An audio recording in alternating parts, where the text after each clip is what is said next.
Hello everyone, today in this video we'll fight against the atmospheric of our world around us, and this time we will talk briefly about Polish-German relations.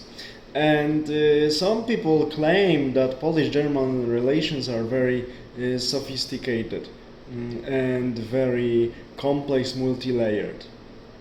I tend not to agree with this opinion, and I will now explain you why.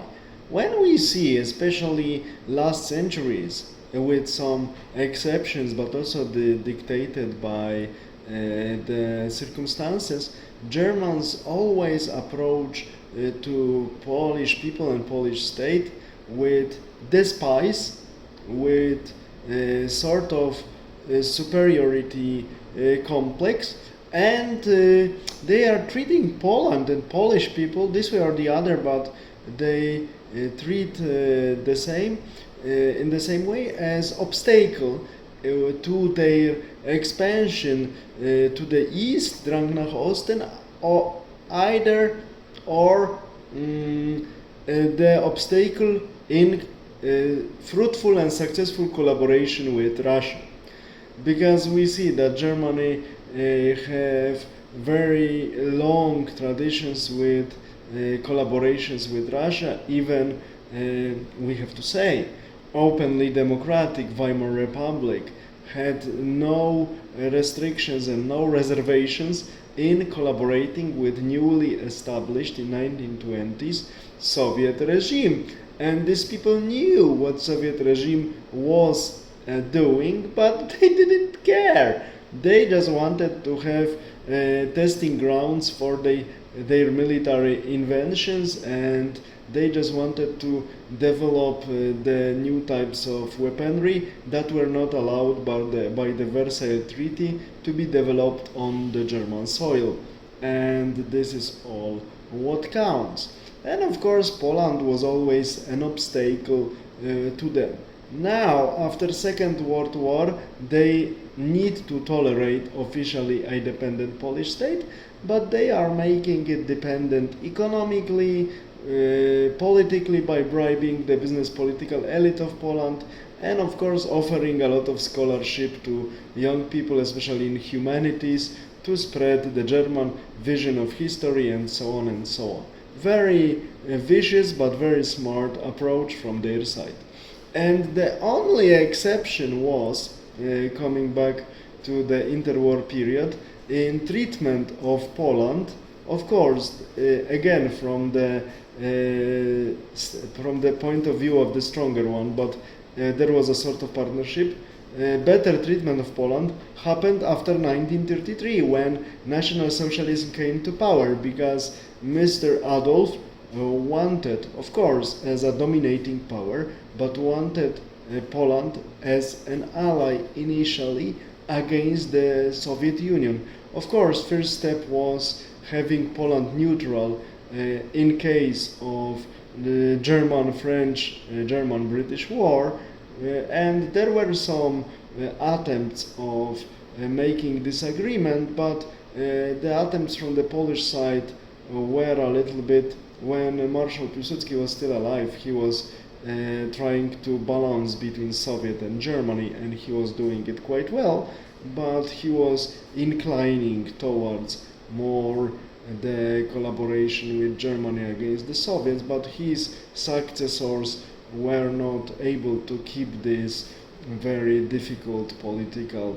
maneuvers on the very high level, and they got manipulated by British, who torpedoed Polish-German negotiations, gave guarantees of safety to Second Polish Republic, of course empty ones, and it happened what happened.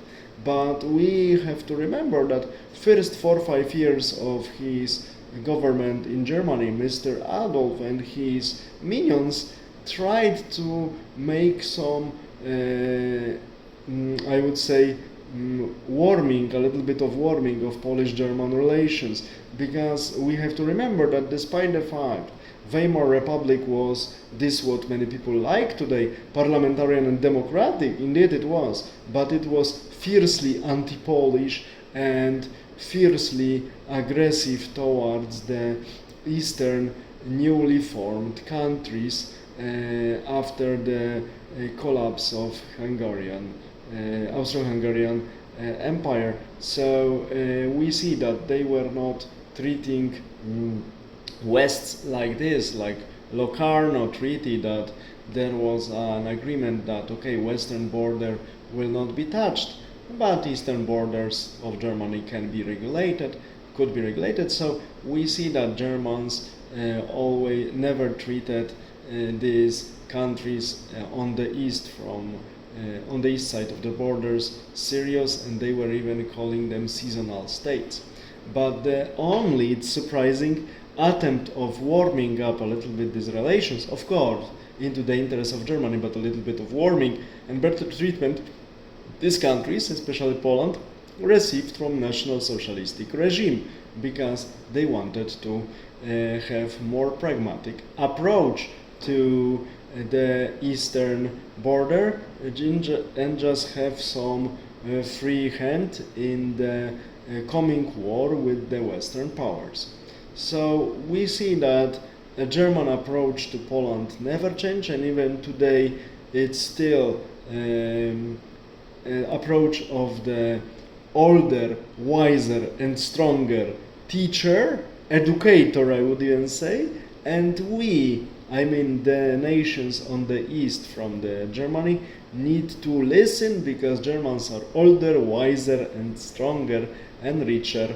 So we see that nothing changes. Now Germans only change rhetoric a little bit. They do not want to say that they want to do everything for the interest of Germany, but now they want to spread so-called European values, whatever it is, and they want to act for the interest of Europe. But when we see how it really goes and what's all about, we see that so-called interest of Europe means interest of German state and German political business elite, nothing else. So it's hard to say, but this is the truth. Germany never treated Poland well and never respected and will never. Only a little bit of warming of Polish-German relations took place during first 5 years of National Socialistic regime because they wanted to have an ally in the future war with Soviet Union, plus they wanted to have a peaceful eastern border during the war they planned with France and UK. All the best, have a nice day, bye.